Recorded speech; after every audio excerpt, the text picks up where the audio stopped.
You know that fear of losing someone you love and being left alone in the middle of nowhere? I've been there, and I'll tell you how a simple conversation turned my life upside down, but also showed me that even in the worst storms, you can find light. If you've ever felt the weight of loneliness, loss, or thought you couldn't handle it, stay with me, because this story will show you that hope can be born even from the darkest place. I'll tell you how love, even after pain, can save everything. I've seen it all in my life. Accidents in the snow, people asking for help on the shoulder with babies in their arms, animals crossing the road at night, even strange things on an old bridge. But what I never imagined, never, was that a simple piece of paper stuck to my truck's rear view mirror would affect me more than anything else in all my years on the road. It was a Tuesday like any other. The sun was blazing in the Texas Panhandle, the kind of heat that makes the diesel feel like it's evaporating from the tank just by looking at it.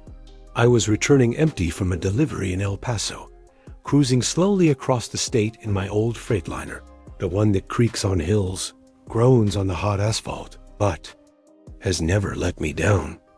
Me, with my arm out the window, listening to the AM radio hiss and thinking about everything and nothing at once. The truth is, those who live on the road for too long begin to live more in memories than in people. Voices become echoes, faces fade, and time slips away like old oil.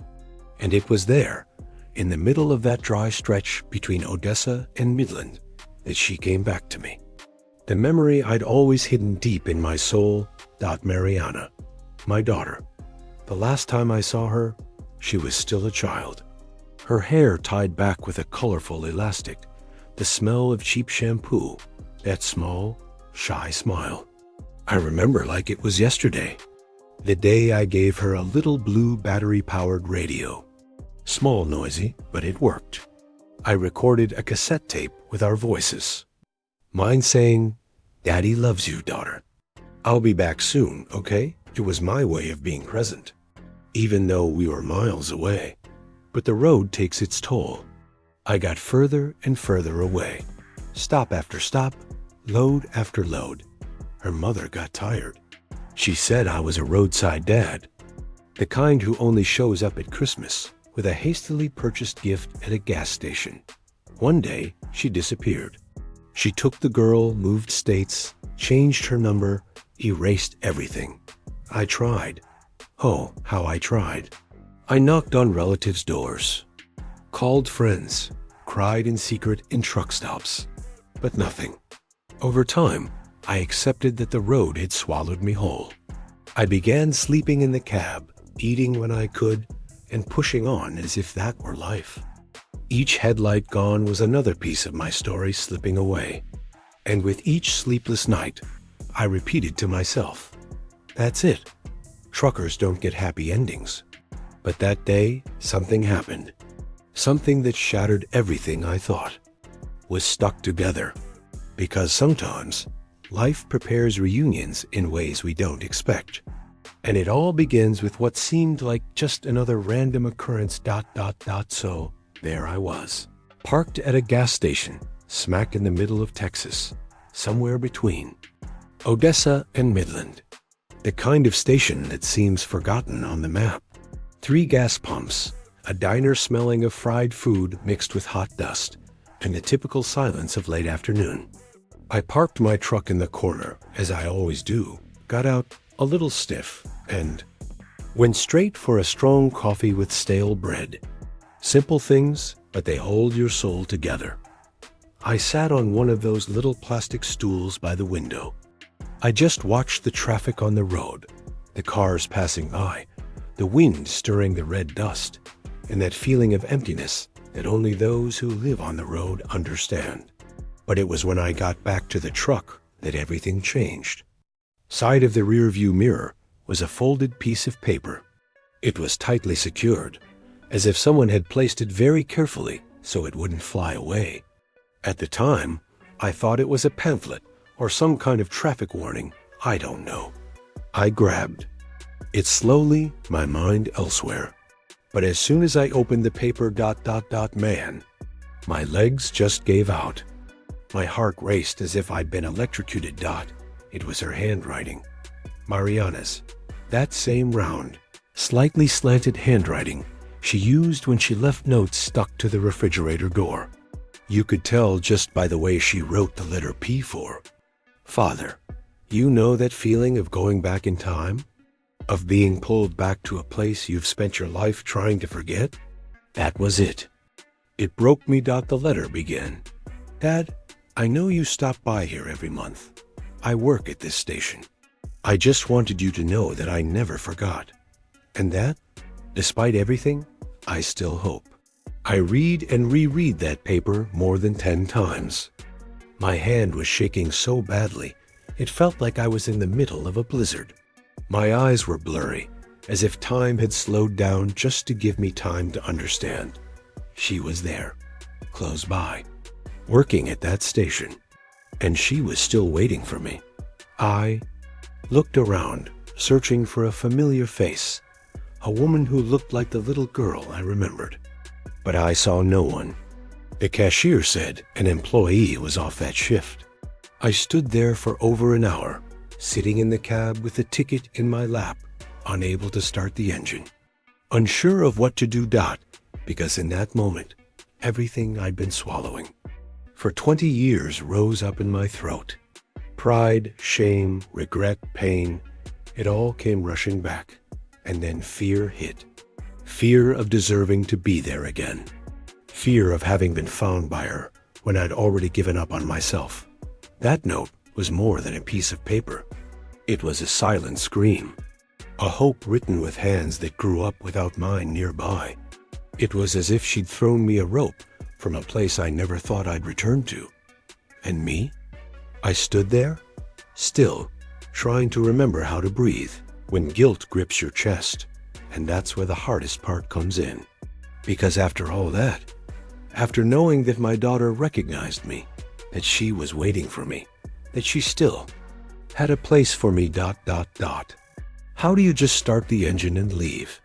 How do you pretend that it was just another afternoon on the road? I couldn't, that's the truth. That letter wasn't just a reunion. It was a choice. And I needed to decide whether I would keep running or finally try to come back. Really come back. Not just to the post, but to myself. And it was this choice, this doubt, that made me go back there the next day. Because after everything I'd read, after everything I'd felt, I could only think one thing. What if she really is there? What if this is my last sign before time takes away what's left? It was with this question that I slept badly that night, with the note on my chest and the sound of trucks passing by outside. And it was with this same question that I returned to the same gas station early the next day. Because when life gives you a second chance, sometimes you just need to have the courage to show up. And that's when everything really started to change. So I went back. I went back to the same gas station, the same place where I'd found that note. It was early, before 9 in the morning, but my heart already felt like it had been racing for hours. Parked the truck in the same corner as before, as if it knew. This was the right place. I got out slowly, not because I was tired, but because each step I took was heavy. As if I were walking back to a piece of myself I'd left behind 20 years ago. I walked into the diner. I sat at the same table. I ordered the same coffee. But this time, I wasn't just passing through. I was waiting for a miracle. And every time the door opened and a woman walked in, my heart skipped a beat. Could it be her? Could it be Mariana? I ordered another coffee, then a bread roll. The woman at the counter looked at me with a look on her face that had seen many people wait. She asked if I was waiting for someone. I shook my head and said no. That was a lie. I was waiting for everything, waiting for the chance to say that. I never stopped loving my daughter, but I just didn't know how to get back. Time passed slowly. It felt like each minute lasted an hour. And when you're nervous, everything seems slower. I couldn't stop remembering. Her 8th birthday party I promised to go to. The school project she wanted me to attend. Each memory felt like a blow to my chest, and the guilt. Oh, guilt is a kind of silence that screams too loudly. There came a time when I considered leaving. I thought maybe she'd just written the note to vent. Maybe she didn't even want to see me. Maybe it was just so I could know she was okay and move on with my life. But something inside me told me no, that I couldn't leave. That if she had the courage to write that letter, I needed the courage to stay. And it was just after 7:30 that the cafeteria door opened. A young woman entered, wearing a simple uniform, jeans and a black t-shirt. Her hair was tied back in a bun. She looked tired but full of life. And she walked slowly, with the air of someone carrying much more than she appears. At the time, I wasn't sure. After all, how do you recognize someone after 20 years? But then our eyes met, and the world stopped. There was no need to say anything. No DNA test, no questions. We simply knew. That was my blood. That was my daughter. She stopped in her tracks. She stared at me, the sponge still in her hand. I stood motionless, unsure of what to do. I was so scared I wanted to disappear. Afraid of hearing it was too late. Afraid of being just another memory she wanted to forget. But then she took a step, then another. She dropped the sponge and came toward me. When she hugged me, it was as if all the time that had passed had stopped there. Her shoulder on my chest, her scent, the way she fit into my embrace.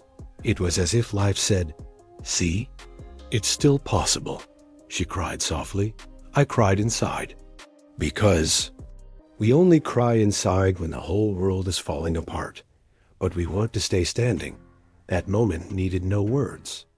Because the silence of someone who's lost and found themselves again says more than anything. We stood there for minutes. Two strangers with the same blood. Two hearts trying to remember how to say, "I love you," after so long in silence. She pulled away first. She wiped her eyes with her sleeve. She looked at me with a sad, beautiful smile. That smile I remembered from her childhood.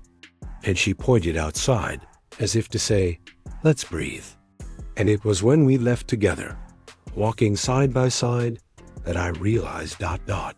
That note was just the beginning. She had more to tell me. And what came next left me devastated. Because beyond the reunion, she carried something even more powerful. Something that would change my life forever. We left the diner together. Mariana and I, we walked to the back of the station where there was a quieter corner, away from the noise of the engines and the comings and goings of the truck drivers.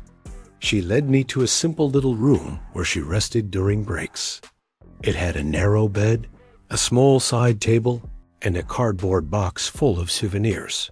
The first thing she showed me was the cassette tape, the same one from the little blue battery-operated radio I gave her when she was little.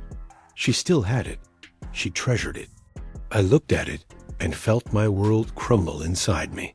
The tape was there, and she said she still listened to it from time to time, just to remember I existed. So have you ever heard a similar story? Or do you know someone who's been through something similar? Tell me in the comments. I'd love to hear from you, and I'll answer everyone. Can you imagine that? A little girl growing up without her father around, hugging a little radio and listening to his voice every night so she wouldn't forget? It broke me, because I spent years thinking time had erased everything. But no, she had saved every little piece, every sound, every word. We didn't talk much about the past at that moment. It was as if the silence between us had become a bridge, not a hole. She sat with me next to the truck, hot coffee in hand, and we just sat there, just existing. As if that time apart had made us a little stronger, even with so many wounds. We talked about the present, simple things, the Texas heat, the price of gas. She said she wanted to go back to school, do something that would give her more stability. And in the middle of these conversations, with the sun already beginning to set behind the parked trucks, she did something I hadn't expected. She placed her hand on her belly, as if holding a secret. And then, with a light, calm smile, she said, "Dad, I'm pregnant." At that moment, my head spun. While the news shocked me, it also gave me a new lease on life. It was as if life and death were sitting at the same table, showing me there was still time to start over.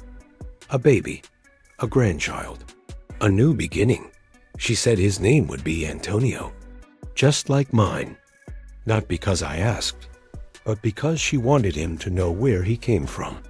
That despite everything, she believed in me. That I could be present, even after being absent for so long. At that moment, I turned my face away.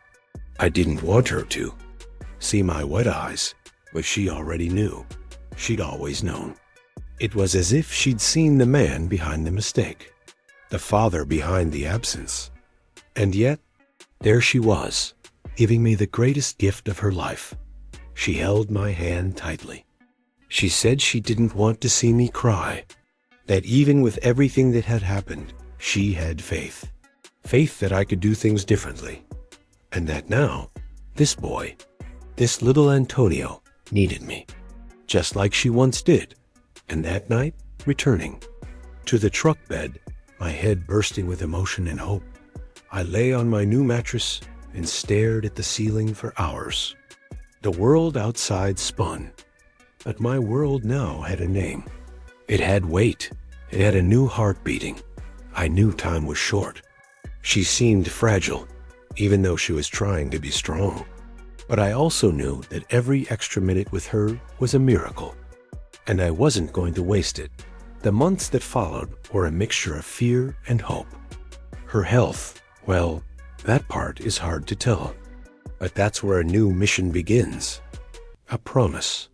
Because when a child asks you for something, you do it, no matter the cost. And that promise led me to one of the most important moments of my life. After that conversation with Mariana, I couldn't think of anything else. Her words echoed in my head for days. "Dad, I'm pregnant, and the name will be Antonio." It was as if the universe was giving me a second chance, an opportunity I never imagined I'd have again. But along with this new life, also came the news that left me devastated. My daughter's health was getting worse. She tried to be strong, pretending everything was fine, but I could see it in her eyes. She was tired. There were days when she could barely get out of bed in the back room of the clinic. The treatment wasn't working. And yet, she smiled. She smiled at me and placed her hand on her belly as if to say, "Keep going. Don't stop now." And it was on one of those nights, while we were talking outside the truck, that she told me about a dream. A simple wish, but so important to her that it became my mission. She looked at me with that calm and firm way, held my hand and said, "Father, I want you to take my son to be baptized in Aparecida. Even if I can't go, even if I'm no longer here, will you do this for me?" At that moment, my heart sank. I didn't know what to say. I could only nod, a lump in my throat. Because, deep down, I already understood. She was asking me to ensure that her son, my grandson, would be blessed. That he would begin life surrounded by love, by faith, by protection, and more than that, that he would carry a little piece of her with him. And I promised, with every fiber of my being, whatever happened, I would take that boy to Aparecida, that he would receive the name, the blessing, and all the love she wanted to give, even without knowing how much time she had left. 2 weeks later, Mariana handed little Antonio to me in her arms. She was weak, but with that determined look in her eyes. She handed me a small bag containing the baptismal outfit, a pacifier, a bottle, a blue blanket, and a folded piece of paper with the certificate and details. She held my hand so tightly, as if to say, "Go, but carry him with your heart." That morning, I put the baby in the makeshift baby carrier, packed everything into the truck bed, and left. I filled the Scania's tank, double-checked everything, grabbed the license, and took a deep breath. On the road, we passed towns, open fields, small churches along the highway, and every kilometer reminded me of Mariana. Her eyes, her request, her promise. Arriving in Aparecida with that little boy in my arms was one of the most intense moments of my life. There were people kneeling on the sidewalk, entire families with candles in their hands, and there I was, an elderly truck driver with a baby in my arms, walking straight to the church as if time were carrying me. I was greeted by a lady from the parish. I explained everything, not with excessive words, but with truth in my eyes. She understood immediately. She smiled tenderly, touched the boy's forehead, and said, "His mother is here, even though she's not." During the baptism, when the priest poured water over little Antonio's head and said his full name, I felt as if I had been washed clean too, as if all the years I had spent running from life had led me to that moment, as if in that moment I had been baptized anew as a grandfather, and it was there, holding that baby in my arms, that I realized my mission was not over yet, because now, more than ever, I needed to go back to her, to Mariana, and tell her that the promise was fulfilled, that her son received his blessing, that she could rest easy, knowing that her love had reached its destination dot, and when I returned, parking the truck in the same corner. As always, with the sun painting the sky orange and gold, I carried her grandson in my arms. But what awaited me there was stronger than any baptism dot. It was the moment I truly knew that the end was closer than I wanted to accept. When I returned to that gas station in Amarillo, Texas, the same one where it all began, I slowly got out of the truck. Little Antonio slept in my lap, tired from the long drive. The sky was tinged orange, as if the day were saying goodbye too. And deep down, I could already feel it. I felt like that would be the last time I'd see my daughter like that. I entered through the back, as usual. The cashier recognized me immediately. She looked at me, looked at the baby, and in a low voice, almost a whisper, asked, "Did you get it, Dad? Did you take him?" I just nodded, unable to speak. My throat was too tight. She reached out, touched Antonio's forehead gently, and said, "Now she can rest." In that instant, I knew. I didn't need to hear anything else. Her look said it all. Mariana was gone. There was no despair, no screaming, no drama. It was a sacred silence, as if her soul had made peace with the world. She didn't leave alone. She left me a piece of herself, a new beginning, a boy with my name, a grandson who carries not only my blood, but also his mother's courage. That night, I couldn't start the truck. I just stood there, stranded. I sat in the passenger seat, hugged Antonio, and stared into space. The gas station continued to operate. Trucks arrived, others left. But I was frozen in time. I spent 2 days there. 2 days without being able to leave, without knowing what to do. I just looked at the baby and thought, now it's up to me. And it was in that silence, with my grandson sleeping in my lap, that something inside me shifted. I understood that, even with everything I'd lost, I still had a choice. I could continue running from the pain, or I could stay for him, for her, for everything that didn't work out, but also for everything that could still happen. On the third day, I took a deep breath, cleaned the passenger seat, installed an adapted car seat, hung toys on the dashboard, stored a pacifier in the glove compartment, and packed a box with diapers, a bottle, washcloths, and a blue onesie with his name embroidered on it, Antonio. And believe me when I say it, the Scania has never looked so good, Dot.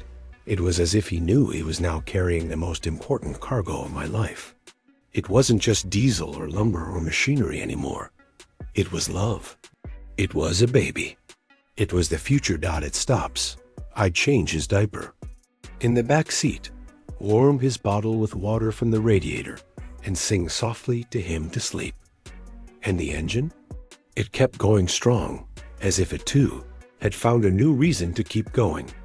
I learned things from Antonio that I'd spent my whole life ignoring.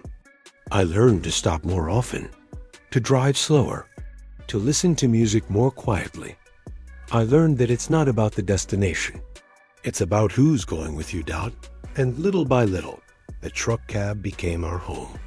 A place full of stories, silence, and hope. And even with grief still gripping my chest, I knew she was there. Mariana, in every smile the boy gave, in every curious look, in every time he squeezed my finger with his tiny hand, Dot, and as much as it hurt, life was showing me that love doesn't end. It transforms. It continues. And it was there, in that fresh start filled with diapers, bottles, and sleepless nights, that Antonio began to grow. With the smell of shoe polish mixed with talcum powder, with his grandpa's voice lulling him to sleep. And one day, he surprised me again. That was when he turned 5. He looked at me and said, "Grandpa, I want to visit the church Mommy dreamed of." And that was the moment I understood. It was time to go back. Dot. When Antonio said he wanted to visit the church his mother dreamed of, I froze. At the time, I couldn't respond. I just looked at him and saw those big, curious eyes, full of an innocence that cuts you to the core. It was as if, somehow, Mariana had whispered that idea in his ear. Dot. So I smiled, squeezed his little hand, and said, "Yes, let's go, my son. Let's go see this special place." The following week, I overhauled the entire Scania. I checked the brakes, oil, and tires. I filled it to the brim with gas. But this time, it wasn't just another trip. It was different. I was going to fulfill a promise that wasn't even mine. It was hers, Mariana's. When we hit the road towards Santa Fe, New Mexico, the sky was clear, the sun was shining brightly, and the radio was playing softly. Antonio fell asleep in the seat of his car seat, clutching a folded piece of paper tightly. I didn't know what it was, but I let it go. We arrived late in the afternoon. The church was old and beautiful, made of light stone with stained glass windows that cast rainbows in the sunlight. The sound of the choir in the distance felt like a hug. I parked the truck in a quiet corner, and we walked out hand in hand. When we entered, silence took over. A silence that doesn't weigh you down, you know? That good, peaceful silence. We sat on the last bench. Antonio pulled the paper from his pocket. He opened it carefully. It was a drawing. His mother, Mariana, in a blue dress, holding a star with a big smile on her face. That broke me apart inside. He looked at me and said, "She visits me in my dreams, Grandpa, and she said she would be here today." I couldn't help it. The tears fell right there, but it was a good cry, a cleansing cry, a soothing cry, the cry of someone trying to get it right, even after having made so many mistakes. We stayed there for a long time, in silence. Antonio had his eyes closed, as if listening to his mother. I had my head bowed, giving thanks for that moment. Dot. As he left the church, he pointed to the sky and said, "Look, Grandpa, there's a star shining over there." It was true. A single solitary star in the still clear sky. And in that moment, I felt as if Mariana had given us a sign, as if to say, "It's all right. I see you." We walked back to the truck without another word. But inside me, something had shifted again. The pain was still there, but now it was mixed with a different kind of peace. The peace of knowing that, even with everything we've lost, we can still make something beautiful with what's left. And there, on that journey, in that silence filled with meaning, I understood something very profound. True love doesn't die. It transforms. It transcends time. It becomes a guide. It becomes a road. That star in the sky? For me, it was never just a star. It was Mariana, showing me the way. And that was the path we began to follow. My grandson and I, side by side, along the roads of the United States, our hearts full of memories, hope, and a living promise. But there was still more, much more, because Antonio, even though he was so small, already carried within him an enormous desire to understand where he came from, who his real mother was, and why the world is the way it is. And that's when he asked me a question that broke me down again. We were driving back from church in Santa Fe. The sun had already set behind the mountains, and the sky was that color only the desert can paint, burnt orange with purple over it. Antonio was in the back seat, looking out the window at the road, when he whispered, "Grandpa, why did Mommy have to leave?" I gasped. I felt as if someone had squeezed my chest with both hands. I tried to respond, but the words escaped my mouth. All I could manage was, "She was, because life is too hard sometimes, son." But inside, I was screaming, because this question, this damn question, was the same one that had been eating away at me for years. And now, coming from his mouth, it seemed even crueler. He was silent for a while. Then he spoke. "She suffered alone, right? So, friend." I pulled the truck over to the shoulder. I couldn't keep driving after that. I turned around, looked him straight in the eye, and said, "Son, Mom was strong. Too strong, but even the strong get tired. She was never truly alone, because she thought of us. She thought of you. And I, even from a distance, I always loved her. I just didn't know how to show it in the right way." He nodded, half confused, half sad. And then came the second question. If you love someone, why do you leave? And that's when everything inside me collapsed. Because I understood. I understood that this little boy, so small, was trying to understand what even adults can't. The pain of abandonment, the fear of being abandoned, the wound his mother's absence left inside him. I took a deep breath. I held his little hand and said, "Sometimes we make choices thinking we're protecting the ones we love. But then we realize we were just hiding. I left because I thought it was better for your mother to live without the mess I was. But now I see that all she wanted was for me to be there." He fell silent again. He leaned his head against the window. And after a while, he dozed off. While he slept, I stood there, looking ahead, but seeing everything that was left behind. Mariana's face, the promises I failed to keep, the birthdays I missed, her drawings on the refrigerator door, and now my grandson, who inherited all of this without really understanding. That night, I parked the truck at a simple gas station near Albuquerque. I made Antonio dinner, heated water in a thermos, put him back to sleep, and spent hours thinking about what he'd asked. And more than that, about what I needed to do from now on. Because his question, "Why did you leave?"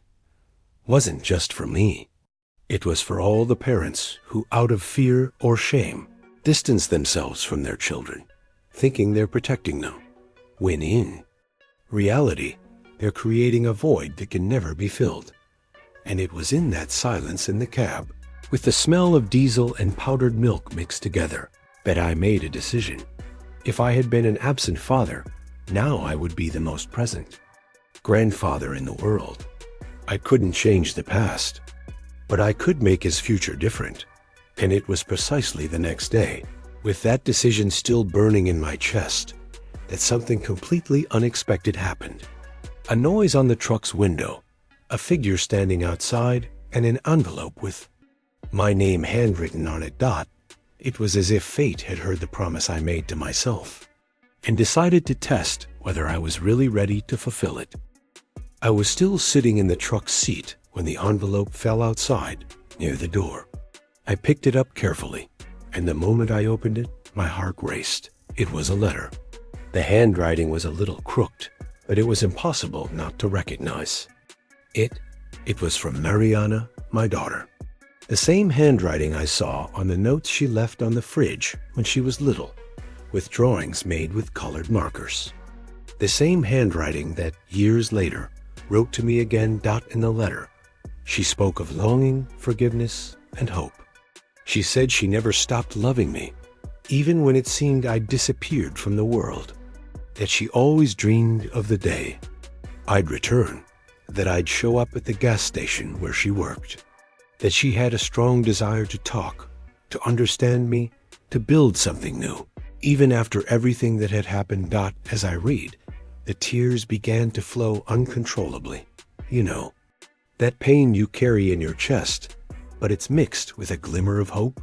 It was exactly like that.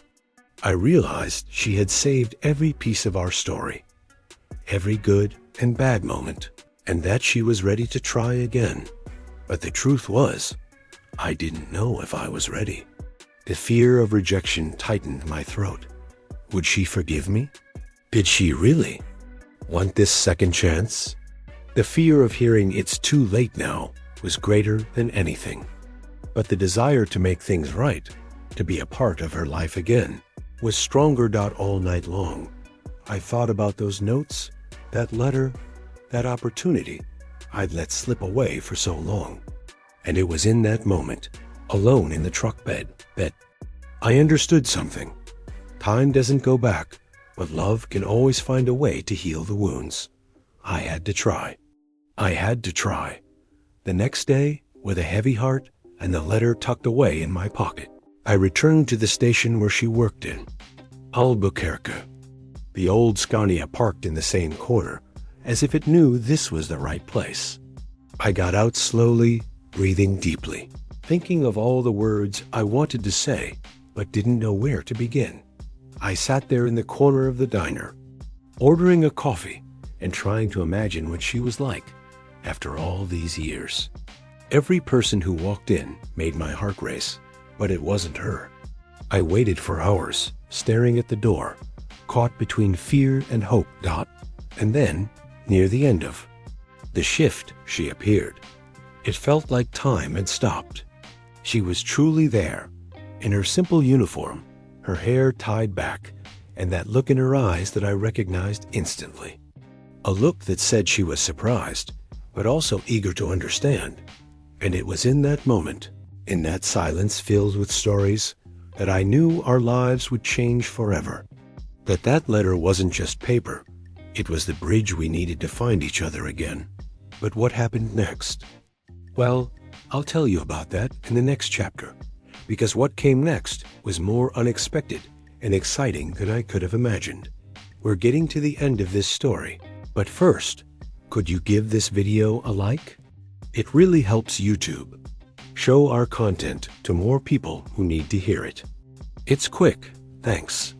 I still can't believe what happened that day. When Mariana walked into that diner, I felt like time had stopped. She walked toward me slowly, holding a sponge in her hand. Her gaze was calm, but it held a 20-year history. I stood there, unsure of what to do, as if my body had forgotten how to act. In that moment, it was as if everything we'd experienced, the fights, the distance, the tears, had become a silence so heavy it spoke louder than any words. She stopped in front of me, put down the sponge, and looked me straight in the eye. And that's when I realized I didn't need to say anything. We both knew it had been a long and difficult story, but that somehow there was still a chance to start over. Her cry came first, silent, muffled on my shoulder. Mine stayed trapped inside my chest because I didn't want to break down there, not at that moment. We stayed like that for a long time. Two strangers who shared blood, two pasts trying to find a way to exist together in the present. After a few minutes, she pulled away, wiped her eyes with her sleeve, and smiled, even though her eyes were still wet. He pointed outside, as if to say, "Let's get some air." We walked out together, slowly, and went to a small room in the back of the diner. A simple place, but at that moment, it felt sacred. It was there that she told me she always knew I would show up one day, that a real truck driver never changes. Jobs, as she herself said. I told her I'd never stop thinking about her ever. She showed me an old cassette tape, the one from the battery-powered radio I'd given her years ago. She still kept it, sometimes listening to it just to remember I existed. It tore me apart inside. I thought time had erased everything, but I realized it hadn't. She kept every bit of our story. We didn't talk much about the past after that, as if the silence we'd carried for 20 years had become a bridge instead of a wall. We started talking about the present, the simple things in life, the price of diesel, the heat of the New Mexico desert, her plans to study more. It was as if life was giving us a new chance, a breather after so much pain. And in one of those moments, as the sun was already beginning to set, she did something that changed everything again. She placed her hand on her belly with a slight smile and told me she was pregnant. I didn't know whether to cry with joy or fear. The news was a shock and at the same time, a source of enormous hope. Life and death sat at the same table, and all I could think was that I needed to be strong for both of us. She was going to name the baby Antonio after me. In that moment, I felt I had a new mission. A new chance to be the grandfather I couldn't be for her.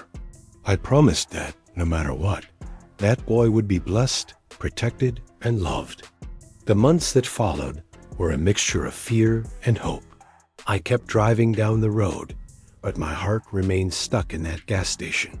In that woman with the sweet smile, I could call my daughter. Her illness worsened, but even so, she wouldn't give up on her dream of baptizing her son. I promised I would take Antonio to Aparecida do Norte to receive the blessing, the name, and all the love he deserved. And I did. I carried the boy in my arms, crossing roads and cities, feeling the weight of responsibility and hope together. When I returned, I knew time was short, that this moment was a gift, a last chance. I parked the truck in the same spot. The sun was beginning to set, and the sky turned red and gold, as if the whole world were celebrating with me. I entered through the back door of the diner, where everyone already knew me, and the cashier kissed Antonio's forehead affectionately and told me, almost in a whisper, that I had made it. That was when I knew that, despite everything, I had accomplished my mission. Mariana could rest in peace. After she left, I spent a few days unable to start the truck, sitting with Antonio on my lap, feeling like that old cab had become our home. I adapted everything for him: the baby seat, the toys hanging from the dashboard, the pacifier in the glove compartment. I learned to slow down, to listen to music softly, to sing him to sleep. I learned that, even after so much I'd lost, there was still so much love to give, and now I could give it calmly, with presence, and with truth. Each stop was a new story, each city a different chapter. Antonio grew up with the smell of shoe polish, mixed with talcum powder, and with a love for the world that was too big for him to contain. When he turned 5, he asked me to visit the grand church his mother had dreamed of. I knew it was time to return to that sacred place in Santa Fe. I took his hand, and we walked together. He walked steadily, seeming to recognize the path, as if that place were more his than mine. We entered the church's side nave, the colored light from the stained glass. windows drawing shapes on the floor, the sound of the choir filling the air with a peace found only in such places. We sat in the last pew, and Antonio took a folded piece of paper from his pocket, a drawing of his mother in a blue dress holding a star. It was such a powerful moment that it felt like a miracle had happened. A chance to start over, a chance to love even after the pain. As we left the church, he pointed to the sky and said, "Look, Grandpa, there's a star shining over there." I looked up and saw a single solitary star in the dark blue sky that was beginning to fall. I gave him a gentle squeeze on the shoulder and thought, life can be hard. It can feel like all is lost. But love that is never measured by time, only by surrender, is what truly matters. And so, with a grandson in my arms and a star shining in the sky, I knew that, finally, our story had found its place in the world. Thanks for sticking with me this far. Don't forget to subscribe to the channel so you don't miss out. See you in the next video.